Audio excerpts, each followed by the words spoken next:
Bonjour à tous, bonjour YouTube, j'espère que ça va pour tout le monde, je suis très content de vous retrouver aujourd'hui. Aujourd'hui on va parler des news, vous allez voir, il y a beaucoup de choses qui se passent sur le crypto market. Non seulement il y a beaucoup de choses qui se passent, mais vous avez vu que le petit timing qui va bien, ça fait plaisir, j'espère que ça va pour tout le monde, que vous êtes heureux, que je vous fais vous plaît. Je vous propose de vous abonner et vous pouvez aussi cliquer sur la cloche sur YouTube, mais vous pouvez aussi nous rejoindre sur Twitch parce que là je fais un live, mais après il y en a un deuxième qui lui ne sera pas rediffusé sur YouTube. Donc il y a aussi des petits trucs sur Twitch. Si ça vous plaît, YouTube, venez nous rejoindre, ça sera avec plaisir. Allez, je vous emmène sur mon PC, je vais vous parler des news et on va voir ce qui se passe aujourd'hui. Là pour l'instant on est bien orienté. Par rapport à la news où je vous avais, enfin à la vidéo où je vous avais juste parlé du soleil, où vous avez expliqué qu'on était bien orienté et tout, aujourd'hui je vais vous apporter un complément d'information. Donc c'est-à-dire que moi mon prix d'achat moyen, mon prix d'entrée moyen, il est ici. Pour moi le V-bottom il est confirmé maintenant. Alors j'ai eu des commentaires un peu négatifs. Ok, j'ai lu, mais quand on est en contre-tendance, c'est toujours comme ça, ok. Quand j'avais mis ma flèche rouge ici, on m'avait dit, mais on m'avait un peu pissé dessus à l'époque en me disant, mais tu dis n'importe quoi, le BTC il allait à 80, 100 000, et au final on s'est retrouvé là. Bah là, en mettant ici une flèche et un soleil, j'ai eu ces mêmes problèmes-là de personnes qui sont pas d'accord et qui me disent que je vais emmener la communauté dans le mur. Donc, rassurez-vous, si ça part en sens inverse, je vais pas attendre les bras croisés. On va s'adapter. Mais pour l'instant, force est de constater que tout est parfait. Bottom validé, acheté sur le bottom, au prix que vous connaissez. Donc pour moi, c'est nickel. Le complément d'information que je voulais vous montrer, c'est que évidemment qu'on était totalement baissier au moment où j'ai acheté le bottom ici. En bas du canal. Et, alors, si on peut zoomer, vous allez voir, c'était dans les 33 et quelques. En bas du canal ici, évidemment que c'était risqué à ce moment-là. Et évidemment que tout le monde avait peur à ce moment-là. Et du coup, les gens, ils se sont pas encore remis. Donc c'est très bien. Je vois un petit peu d'agitation sur Twitter, mais pour l'instant, on voit surtout beaucoup de gens qui loupent des trains. Donc ça, c'est plutôt bon signe. En tous les cas, le truc, c'est qu'on voyait bien qu'il y avait un canal qui était baissier. Maintenant, le canal, il est rompu. Donc la tendance, elle est... Et c'est pour ça que j'ai réagi ici, en vous le disant que maintenant, pour moi, c'est confirmé. Donc ça, on voit bien que la tendance baissière, elle est rompue. Donc logiquement, c'est bon maintenant. On a 2-3 mois tranquilles. Inch'Allah, comme je vois qu'il y a des Arabes dans le chat enfin, qui parlent un peu comme ça. Donc je dis Inch'Allah, on se le souhaite. En tout cas, ce que je peux vous apporter comme complément d'information, c'est de vous montrer que maintenant le support, il est à 40 000. Si on donc moi, moyenne d'achat à 36 000 et quelques. Je vous dis, le support, il est à 40 000. Donc si on vient chatouiller le support, c'est pas grave. Si on vient un peu en dessous, c'est pas grave. Par contre, il faudra pas traîner avec des clôtures trop en dessous. Parce que là, ça ferait chier. Mais dans tous les cas, c'est pas du tout mon scénario. Moi, je pense que la résistance 1, là, va céder assez rapidement, honnêtement, je pense. Et on va aller un petit peu au-dessus, redescendre pour aller chercher la deuxième, à terme, je sais pas quand, hein, mais à terme, mais en tout cas, c'est le scénario que je privilégie à l'heure actuelle. Et je pense qu'on est bien parti pour faire ça. Enfin, tout est bien, tout est positif, tout est ok. Il y a eu encore les gens, ils sont pas encore prêts à entendre ce que je suis en train de dire. Donc moi j'aime bien, ça me conforte un peu dans mes positions. On a eu le premier mariage, oui vous avez bien entendu, on a eu le premier mariage sur la métaverse. Donc un mariage, ça s'est passé sur Decentraland, et il y a un monsieur, une dame là qui sont mariés, enfin je sais pas trop où ils sont. Voilà la news, voilà, je veux pas vous donner trop d'avis là-dessus et tout, enfin ça c'est chacun a son avis personnel, mais en tout cas, force est de constater qu'il y a eu un mariage, et le mariage il a eu lieu sur Decentraland. Et la news, c'est l'acceptation aujourd'hui d'un nouvel ETF. Un nouvel ETF qui s'appelle Valkyrie ETF Trust 2. Et en fait, alors attention, l'ETF c'est toujours pas un ETF qui est basé sur le spot, c'est un ETF qui est un peu spécifique. Je vous explique pourquoi. Parce qu'en fait c'est un ETF, et là c'est écrit, je vous le lis, le fonds est un fonds négocié en bourse, géré activement qui investira au moins 80% de son actif net, plus les emprunts, les machins et tout, dans des titres de société qui tirent au moins 50% de leurs revenus ou bénéfices d'opérations d'extraction de Bitcoin. Donc là, c'est un ETF qui est basé sur des sociétés qui vont faire du mining de Bitcoin, ou des puces, etc. Et du coup, ils disent, attention, le fonds n'investira pas directement dans du Bitcoin.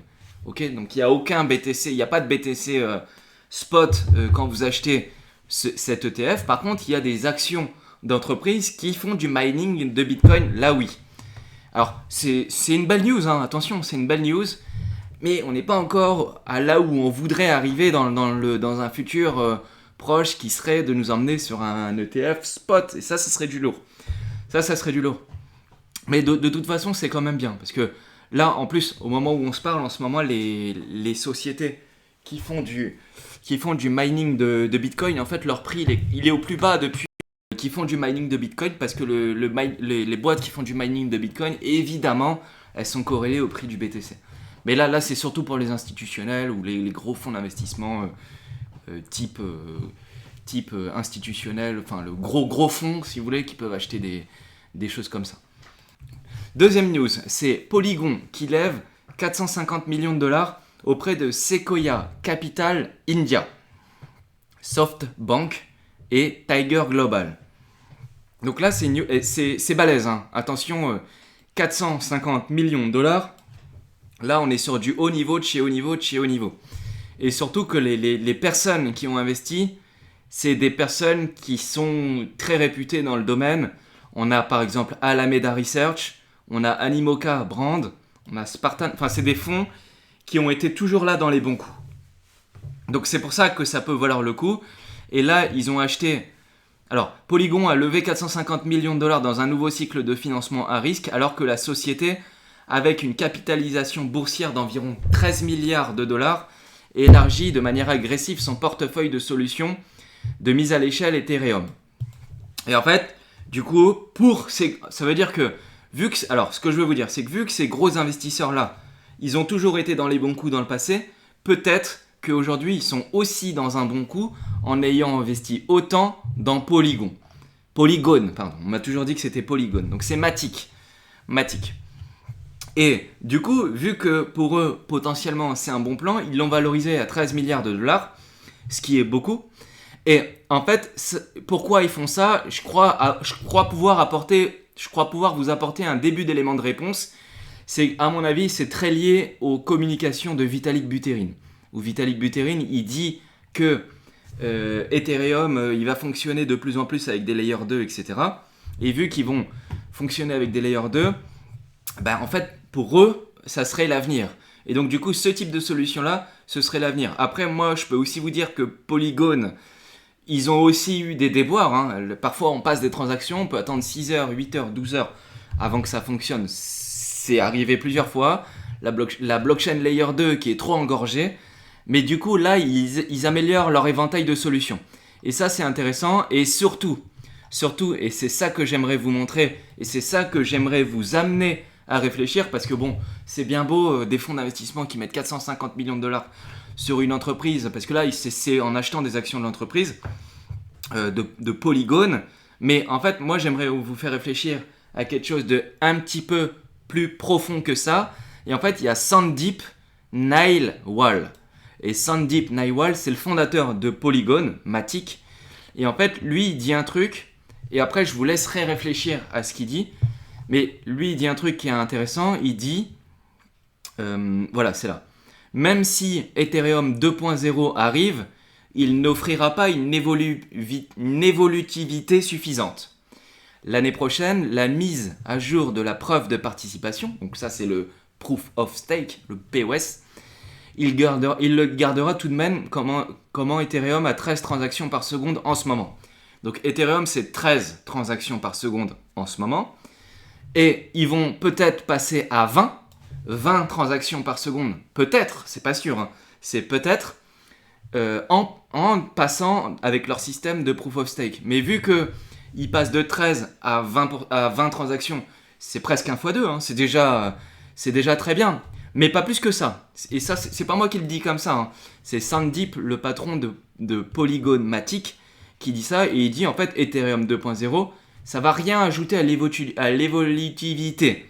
Ça va rien ajouter à l'évolutivité d'Ethereum. Et donc en fait, même quand ils auront réussi, c'est-à-dire que même quand ils auront réussi à avoir un Ethereum 2.0 totalement opérationnel, et ça, je vous rappelle que, et là, pareil, c'est Sandeep Nailwal qui le dit, fondateur de Polygon, il dit, si ça arrive, ça sera dans 3 ans ou 5 ans, Et si ça arrive dans 3 ans ou 5 ans, même si le sharding arrive, ils auront une projection de 64 shards.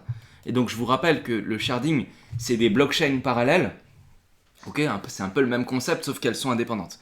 Peu importe. Et avec chacun effectuant 20 transactions par seconde, donc il faut faire 64 fois 20, au maximum, ils auront 1280 transactions par seconde. Alors, c'est énorme parce qu'on passe de 13 transactions par seconde à 1280 transactions par seconde.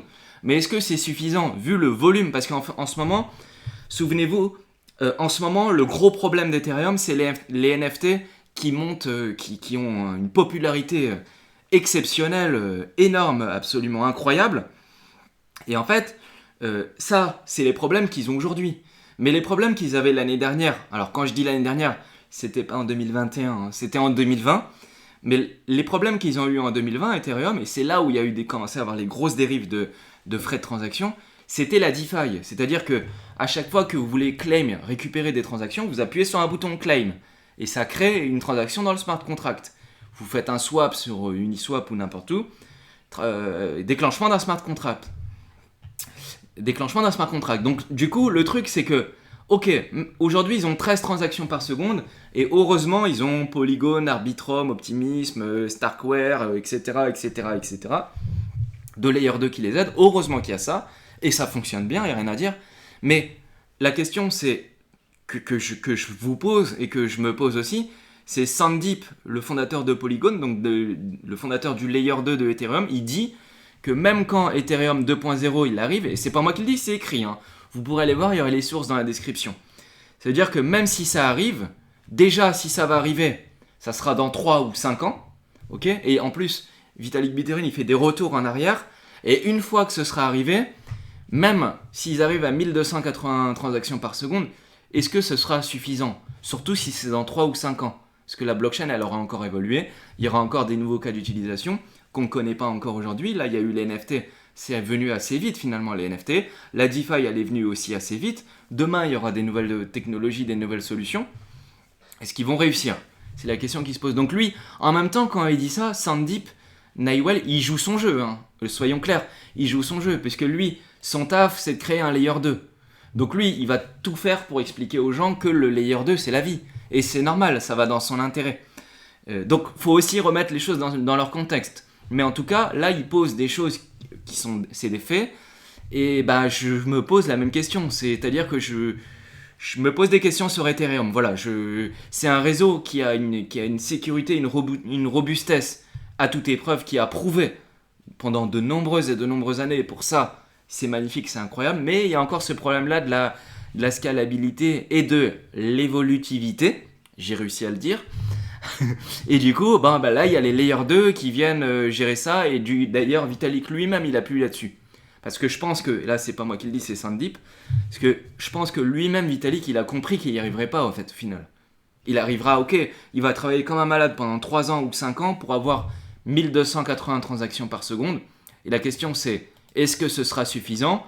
Moi, je ne peux pas vous dire si ça sera suffisant, mais Sandeep, le patron de Polygon, lui, il a dit ce n'est pas encore suffisant pour tout le monde. Et après, il explique comment il va faire, machin, etc. Donc voilà. Ça, c'est important. Après, il y a une autre news, et là, c'est balèze aussi, hein, c'est KPMG. Attention, c'est pas KPMG World, hein, ni KPMG France, c'est KPMG Canada, qui disent qu'ils viennent de terminer une allocation de crypto-actifs à leur trésorerie d'entreprise. Donc là, c'est un Big Four. Il fait partie des 4 plus gros cabinets d'expertise au monde, mondial, avec activités de consultants, etc. aux entreprises, de fusion-acquisition, de fiscalité, enfin d'un panel de solutions globales, notamment dans l'expertise comptable, c'est pour ça qu'ils sont connus. Et en fait, le truc, c'est que eux, ils ont acheté du Bitcoin et ils l'ont mis dans leur trésorerie de l'entreprise. Et ça, justement, moi, petit à petit, je vais venir à ça. C'est-à-dire que je vais aider les gens, les entrepreneurs et les entreprises, à pouvoir leur expliquer comment on fait pour utiliser la trésorerie d'une entreprise pour faire fructifier du capital dans les domaines des cryptoactifs. Mais là, c'est balèze. Parce qu'en plus, ils ne vous disent pas ça à n'importe quel moment. Eux, ils ont dû acheter le bottom. Ils ont dû faire comme nous. Donc ça fait plaisir. Et vous allez voir, je vais vous parler de quelqu'un d'autre juste après. Et donc du coup, là, c'est ce que je vous disais, mais ils ont acheté non seulement du BTC, mais ils ont acheté de l'ETH aussi. et c'est avec la trésorerie de l'entreprise. Et donc ça franchement, ces genres de news-là, où c'est des boîtes qui achètent du BTC ou des cryptos avec leur trésorerie de l'entreprise, c'est les news les plus balèzes au monde. Parce que là, ils achètent du spot. Et à mon avis, ils n'en ont pas pris un ou deux BTC. Ils ont dû en prendre beaucoup. Et ça, c'est les meilleures news possibles des cryptos, c'est ça. Parce que si on dit, ouais, la nouvelle loi de ci, la nouvelle loi de ça, c'est bien. Mais eux, ils achètent le spot. C'est du lourd. Donc, merci à KPMG de nous aider à soutenir le cours des crypto-monnaies et de la blockchain et à nous faire fructifier nos wallets. Merci KPMG, continuez comme ça. Vous devriez mettre 10% de plus. Ensuite, on a une autre news. Et dans le même sujet, on a Tesla qui dit, nous croyons... Alors, attention, hein, Elon Musk, manipulateur, on est d'accord. Nous croyons au potentiel de la cryptographie à la fois en tant qu'investissement et en tant qu'alternative liquide à l'argent liquide. Ouais, la traduction, elle n'est pas géniale. Mais en gros, c'est en tant qu'une alternative liquide au cash, c'est-à-dire aux euros ou aux dollars. Et en fait, moi, j'ai été plus loin. J'ai été voir la publication officielle. Donc là, c'est la publication officielle de la Commission de sécurité et d'échange, donc c'est la SEC, sur Tesla. Et vous allez voir, c'est très intéressant. De mettre le fouiner un petit peu dans les documents officiels. Et je peux vous dire que là, il y a du texte, voilà, si on peut dire ça comme ça. Donc moi, j'ai fait très simple. J'ai fait CTRL F, j'ai tapé Bitcoin sur le rapport de Tesla et j'ai lu. Et en fait, il y a des news qui sont très intéressantes. Et je vais vous le lire. Ils disent en janvier 2021. Donc souvenez-vous, en janvier 2021, ils ont acheté du BTC. Après, ils ont accepté, parce qu'ils ne sont pas fous, hein. D'abord, ils ont acheté. Ensuite, ils ont accepté le Bitcoin pour l'achat de Tesla dans certaines régions au monde. Et une fois qu'ils avaient acheté et accepté ça, en fait, ce qu'ils ont fait, c'est que ils ont géré les flux. Et après, il a annulé la possibilité d'acheter des Tesla avec du BTC. Rappelez-vous, hein, l'argumentaire, c'était de dire oui, mais le BTC, il est trop polluant. Donc, comme il est trop polluant, on n'accepte plus le BTC. Moralité, qu'est-ce qui s'est passé ? Et il avait vendu en plus un petit peu avant. Moralité, qu'est-ce qui s'est passé ? Le prix s'est pété la figure. Et en fait, ça avait marqué un top à l'époque.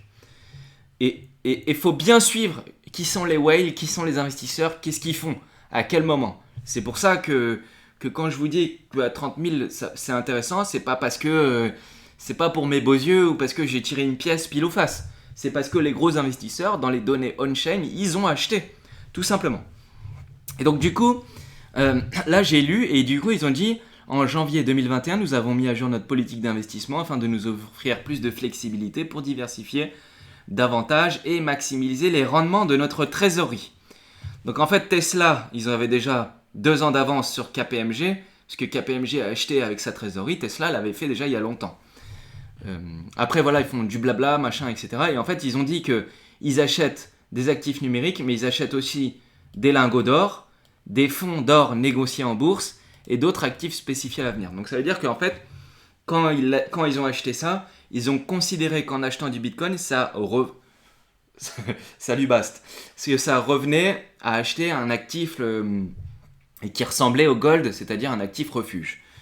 Donc ça, c'est une première information qui est importante. Maintenant, j'aimerais vous en montrer une autre. C'est qu'en fait, là, au premier trimestre 2021, ils ont investi 1,5 milliard de dollars de BTC. Donc vu qu'ils ont investi 1,5 milliard de dollars de BTC, en fait, il s'est passé 2 événements pour eux dans l'année 2021. Et ça tombe bien parce que là, on est début 2022. Donc c'est intéressant de voir comment ça s'est passé aussi pour des gros acteurs comme Tesla. Parce que je vous l'ai dit, moi, quand j'avais fait ma vidéo où je vous avais fait un peu le bilan de 2021, je vous avais dit qu'en 2021, c'est pas tout le monde qui avait gagné de l'argent. Et vous allez voir une preuve. Parce que du coup, ils ont investi 1,5 milliard de dollars dans Bitcoin au premier trimestre 2021. Et en fait, ce qui s'est passé, c'est que au cours de l'exercice clos, donc à la fin de l'année, donc entre le 1er janvier et le 31 décembre 2021, ils ont comptabilisé 101 millions de dollars de pertes de valeur. Donc Tesla, ils ont pris une perte, 101 millions de dollars. Mais ils n'ont pas pris qu'une perte parce qu'ils avaient aussi vendu une partie en cours de route. Donc ça veut dire que À la fin de l'année, au 31 décembre, le résultat comptable, une perte, 101 millions de dollars de perte. Mais pendant l'année, ils ont vendu. C'est ce que je vous disais, ils sont malins. Au moment de retirer le Bitcoin, l'acceptation du Bitcoin pour acheter une Tesla, juste avant, ils avaient vendu, évidemment, ils sont pas bêtes. Donc du coup, ils disent que d'un côté, là, ils ont une perte. Bon, à mon avis, 101 millions de dollars de perte, rassurez-vous, avec le prix juste du jour, là, ils sont largement en positif. Mais, comme ils avaient vendu, dans l'année, ils ont aussi fait un gain de 128 millions de dollars sur certaines ventes de Bitcoin par nous. Donc il y a le milliard, donc le 1,5 milliard qu'ils ont utilisé pour acheter, spot, le BTC, donc ça c'est nickel. Et ils ont aussi récupéré des flux de leurs clients qui ont acheté des voitures avec du BTC. Et ces flux-là, à mon avis, c'est certainement ces flux-là qu'ils ont vendus, et le reste, ils ont dû le laisser de côté. Et du coup, c'est intéressant de voir que là, ils nous remettent les mêmes choses avec les éléments comptables et tout, donc c'est bien, il y a bien une perte de 101 millions de dollars, mais il y a aussi les gains de 128 millions. Ça, on a compris. Et ce qui est intéressant, c'est que, voilà, c'est ça que je veux vous montrer. Alors là, on va lire cette phrase-là. Nous continuons d'adapter notre stratégie d'investissement pour atteindre nos objectifs de liquidité et de risque, tels que l'investissement dans des titres de gouvernement américains. Ils font ça certainement pour leur faire plaisir, un petit peu, hein.